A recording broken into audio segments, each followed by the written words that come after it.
S, வீடு, schools, hotels, store room இங்கெல்லாம் partition wall கட்டணும்னாலும் இப்போ பில்டிங் போனஸோட first choice Renocon Rapid Wall Panels. அனைவருக்கும் வணக்கம். இன்று தமிழக பாஜகவின் சார்பாக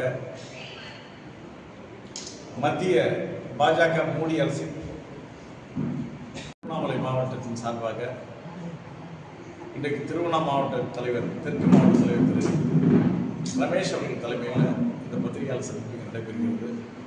வடக்கு மாவட்ட தலைவர் அருமை சகோதரி கவிதா வெங்கடேசன் கலந்துகிறார். தமிழக பாஜகவின் செய்தி தொடர்பாளராக மாநில தலைமையின் அறிவுறுத்தலின் பேரில் இங்கே இந்த பட்ஜெட் குறித்த இந்த பத்திரிகையாளர் சந்திப்பை நடத்துகிறேன். இன்றைக்கு மத்திய பட்ஜெட்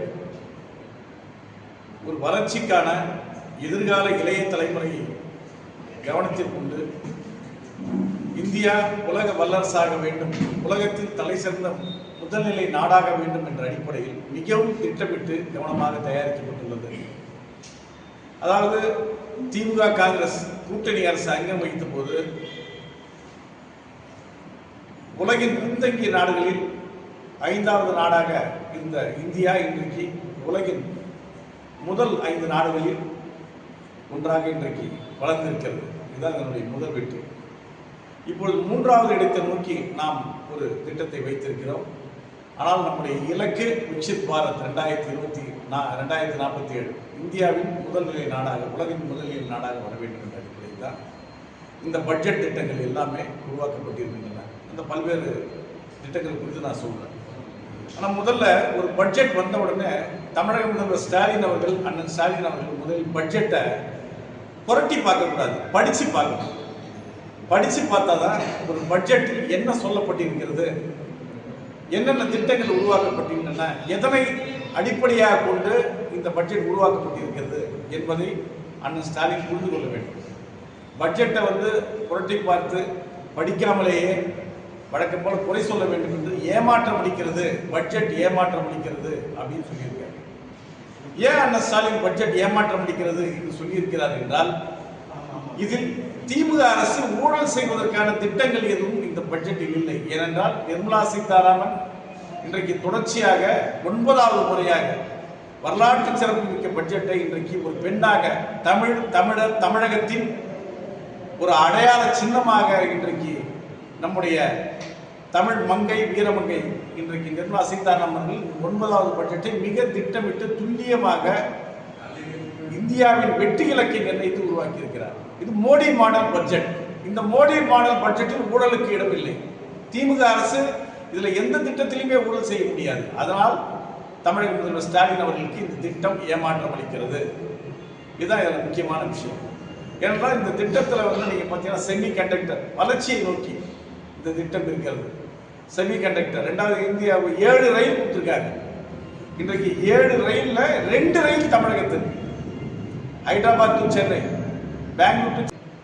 நிர்மலா சீதாராமன் என்ன பண்ணாங்க அப்படின்னா, இந்த பங்கு சந்தையில் ஏழை எளிய மக்கள் ஒரு வருமானத்தை ஈட்டும் விதத்தில் ஒரு கனவோடு ஆசைப்பட்டு இந்த பங்கு சந்தையில் முதலீடு செய்யணும். இனி பங்கு சந்தை எல்லாரும் பண்ணக்கூடிய அளவுக்கு லெவல் பிளேயிங் ஃபீல்ட் என்று சொல்லுவாங்க. சம அளவில் எல்லாருமே நிதானமாக அவருடைய பணத்தை இழக்காமல் பணம் செய்யக்கூடிய சூழ்நிலை ஏற்படும். ஆகவே தமிழ்நாட்டில் கனிம வள கொள்ளை இன்னைக்கு 2 லட்சம் கோடி ரூபாய்க்கு மேல் தமிழகத்தில் கனிம வளம் கொள்ளையடிக்கப்பட்டிருக்கின்றன. அதனால் இந்த பட்ஜெட்டை பொறுத்தவரை உங்களுக்கு சுருக்கமாக சொல்ல வேண்டும் என்றால், எதிர்கால இளைய தலைமுறையை அவங்களுடைய எதிர்காலத்தில் ஒரு மிகப்பெரிய மாற்றம் உண்டாகும் வளர்ச்சியை முன்னிறுத்தி இருக்கக்கூடிய பத்திரிகையாளர் சந்திப்பில் உங்களுக்கு சொல்கிறேன். 2026 மே மாதம் நம்முடைய தேசிய ஜனநாயக கூட்டணி ஆட்சி அமைக்க இருக்கிறது. அண்ணன் எடப்பாடி பழனிசாமி முதல்வராக இருக்கிறார். முதலாக ஊழல் குற்றவாளியாக இந்த திருவண்ணாமலை மாவட்டத்தில் அநியாயம் அக்கிரமம் செய்து ஊழலை தலைவிரித்தாடக்கூடிய அமைச்சர் வேலு தான் முதல்ல ஊழல் குற்றவாளியாக சிறைக்கு செல்ல இருக்கிறார். இன்றைக்கு எல்லா இடத்துலையும் 10% 20% இன்றைக்கு ஒவ்வொரு இடத்துலையுமே அதை பிரிச்சுக்கிறாங்க. 30% ஆளுக்கு 10% பிரிச்சுக்கிறாங்க. அது மட்டுமல்ல, திருவண்ணாமலையில் எங்களுக்கு வருத்தமான விஷயம் என்னன்னா, எல்லா ஒட்டுமொத்த மக்களுடைய குறைபாடுகள். திருவண்ணாமலையில் சுகாதார சீர்கேடு. இன்றைக்கு நீங்கள் புது பஸ் ஸ்டாண்ட் கட்டினா கூட அது சரியான நிர்வாக வசதிகள் சரியாக உருவாக்கப்படவில்லை. அங்கே அடிப்படை வசதிகள் உருவாக்கப்படவில்லை. மக்கள் பயன்படுத்தக்கூடிய வகையில் பஸ் ஸ்டாண்ட் இல்லை. அதுபோல் இன்றைக்கு லட்சக்கணக்கான மக்கள் இன்றைக்கு உலகத்தின் தலை சிறந்த ஆன்மீக நகரம் இன்றைக்கு திருவண்ணாமலை. திமுக ஆட்சி வந்து 5 வருஷம் ஆட்சி. ஏன் திருப்பதி போல உங்களால் மாற்றணும் அப்படின்னு உடனடியாக மாற்ற முடியல? ஒரு திட்டங்கள் கூட ஏன் திட்டலை? கூவத்தை சீரமைக்க 1500 கோடி ரூபாய் திட்டம் போட்டு அதில் 30% வந்து நீங்கள் வந்து பிளான் பண்ணுறீங்க. ஒரு 500 கோடி கொள்ளையடிக்கிறதுக்கு பிளான் பண்ணுறீங்க. திருவண்ணாமலையை சீர்படுத்த ஏன் 1000 கோடி ரூபாய் ஒரு திட்டத்தை அமைச்சு திருவண்ணாமலை ஏன் திருப்பதி போல நீங்கள் மாற்றணும்னு நினைக்கல? ஏவாவாலி ஏன் நினைக்கல? ஆனால் கோவில் சொத்துல கூட்டு கொள்ளை அடிக்கிறீங்க. திருவண்ணாமலை கோவில் நிர்வாகத்தில் எவ்வளோ சீர்கேடுகள் நடக்குது. கோவில் நிர்வாகத்தின் மூலமாக இருக்கிற கடைகளிலிருந்து வருமானத்திலிருந்து இன்றைக்கு ஏவா வேலுவும் அறநிலைத்துறை அமைச்சரும் கூட்டு கொள்ளை அடிக்கின்றனர் என்றது ஊரறிந்த விஷயம். இதை நான் சொல்ல வேண்டும் என்றது. இன்றைக்கு கூட்டணி கட்சிகள்லாம் ஏன் தட்டி கேட்க மாட்டாங்க? ஏன் காங்கிரஸ் தட்டி கேட்க மாட்டேங்குது? ஏன் கம்யூனிஸ்டுகள் ஏன் தட்டி கேட்க மாட்டாங்க? இன்னைக்கு திருவண்ணாமலை மாவட்டம் பின்தங்கிய மாவட்டமாக தமிழகத்தில் இன்னைக்கு சொல்றீங்க பூ மார்க்கெட் கட்டுறேன் அப்படின்னு சொல்றீங்க. பூ மார்க்கெட்டு காய்கறி மார்க்கெட்டிங் இன்னைக்கு எந்த நடைமுறை? பத்திரிகையாளர் நீங்களே கேமரா எடுத்துட்டு போங்க, நானும் வரேன். பூ மார்க்கெட் எப்படி இருக்கு? காய்கறி மார்க்கெட் எப்படி இருக்கு? அதாவது திட்டங்கள் அறிவிப்பது எல்லாமே ஊழல் செய்வதற்காக, அதில் கமிஷன் பெறுவதற்காக தான் திட்டங்கள் இருக்கின்றது. இன்னைக்கு கலெக்டரை மிரட்டக்கூடிய அமைச்சராக இருக்கிறாங்க.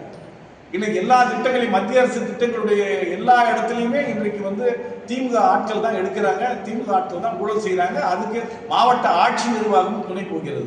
இதுதான் திருவண்ணாமலையோட இருக்கக்கூடிய விஷயம். அதே போல நம்முடைய மலைப்பாம்பாடி அந்த ஏரி, ஆமாம், இந்த மலைப்பாம்பாடி ஏரி மண்ணை வந்து திருடுறவங்க மேலேயே நடவடிக்கை எடுக்கணும், காவல்துறை நடவடிக்கை எடுக்கணும்.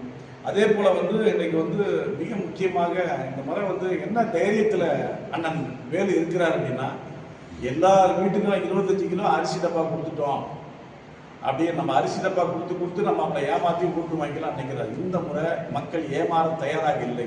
திருவண்ணாமலை மாவட்ட மக்கள் மட்டுமல்ல, தமிழக மக்கள் ஏமாற தயாரில்லை. அதாவது சொம்ப வச்சு அண்டா எடுக்கக்கூடிய மிகப்பெரிய திருடர்கள் தான் திமுக திருட்டு கூட்டம். அதனால உங்களுக்கு திருவண்ணாமலை மக்களே, உங்களுக்கு டப்பா கொடுத்துட்டு அவர் கோடியாக கொள்ளையடிப்பதற்கான ஒரு சூழ்நிலையை தமிழ் உருவாக்கக்கூடாது. திருவண்ணாமலையில் பாஜக போட்டியிட வேண்டும் என்று நாங்கள் வேண்டுகோளை விடுத்துள்ளோம். தேசிய ஜனநாயக கூட்டணியில் அண்ணன் எடப்பாடி அவர்களுடைய அந்த வேட்பாளர் தேர்வில் அந்த சீட்டு விஷயங்களில் பேசி நிச்சயமாக திருவண்ணாமலையில் பாஜக போட்டியிடக்கூடிய சூழ்நிலை உருவாக வேண்டும் என்று வேண்டுகோள் விடுத்திருக்கின்றோம்.